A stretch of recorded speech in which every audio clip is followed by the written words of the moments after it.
Alhamdulillah, as-salatu was-salamu alayka ya Rasulullah.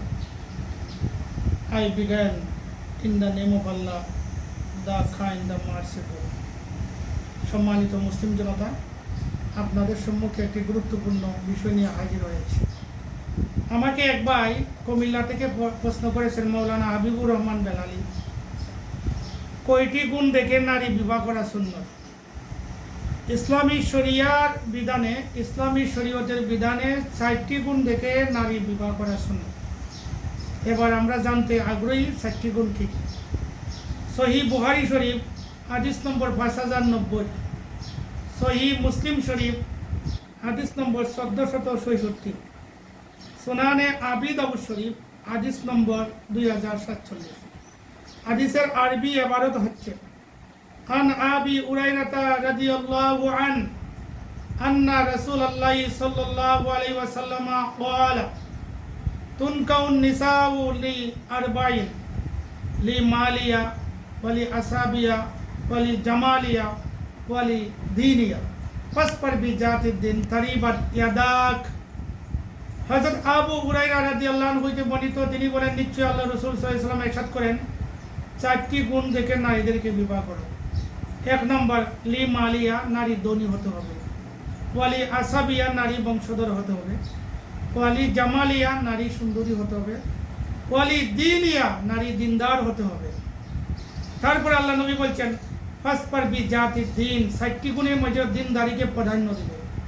তারিবাত ইয়াদাক, নাইলে তুমি সকল মঙ্গল থেকে বঞ্চিত হবে, পরিবারের মধ্যে হানাহানি মারামারি সৃষ্টি হবে। কুফু মিলিয়ে বিবাহ করার সর্বোত্তম সুন্নত হলো 4টি গুণ দেখে বিবাহ করা। আল্লাহ নবীজি 11টা বিবাহ করেছেন, প্রত্যেকটা বিবাহই ছিল ধনাঢ্য পরিবারে, তিনি গরিব কোনো নারীকে বিবাহ করেন নাই। 11 জন স্ত্রীর মধ্যে নবীজি একজন স্ত্রী ছিল কুমারী, তিনি হলেন আম্মা জান আয়েশা সিদ্দিকা রাদিয়াল্লাহু তাআলা আনহা, আর বাকি সবাই বিধবা ছিলেন।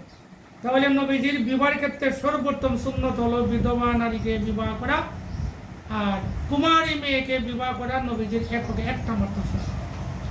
আমাদের দেশে যদি কেউ কুমারী নারী বিবাহ করার জন্য পাগল হয়, বিধবা নারীকে বিবাহ করতে অস্বীকার করে, তাহলে সে নবীজির একটা সুন্নতকে এনকার করলো, অবজ্ঞা করলো।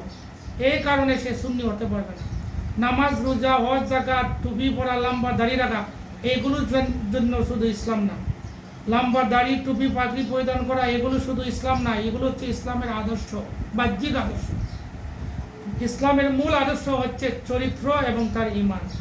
যার চরিত্র বলা তার আত্মা বলা, যার ঈমান বলা তার আবাদ মস্তক বলা।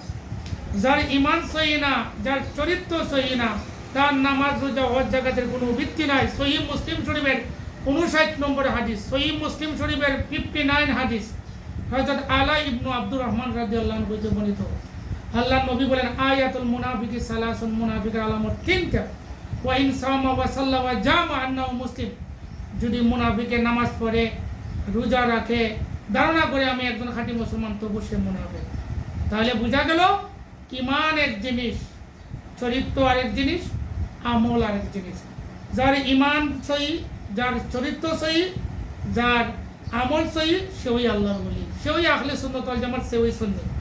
আর যার আমল সহি, তার ঈমানও দাবি করে সহি, কিন্তু চরিত্র বলা না, সে সুন্নি না। আবার যার ঈমান সহি না, সে সুন্নি না। সূরা মায়েদার 5 নম্বর আয়াতে আল্লাহ বলেন, ওমা ইয়াকফুর বিল ঈমান ফাকাদ আবিতা আমালুহু ওয়া হুয়া বিল আখিরাতি মিনাল খাসিরিন। যার ঈমানে ভুল ত্রুটি থাকিবে, যার আকীদায় ভুল ত্রুটি থাকিবে, তার সব আমল বিফলে যাবে, পরকালে সে ক্ষতিগ্রস্তদের মধ্যে একজন হবে। Islam is the name of peace and safety. Accept Islam purely if you want to get the recommendation of the Prophet. May Allah peace be upon him. Thanks everyone to follow my video.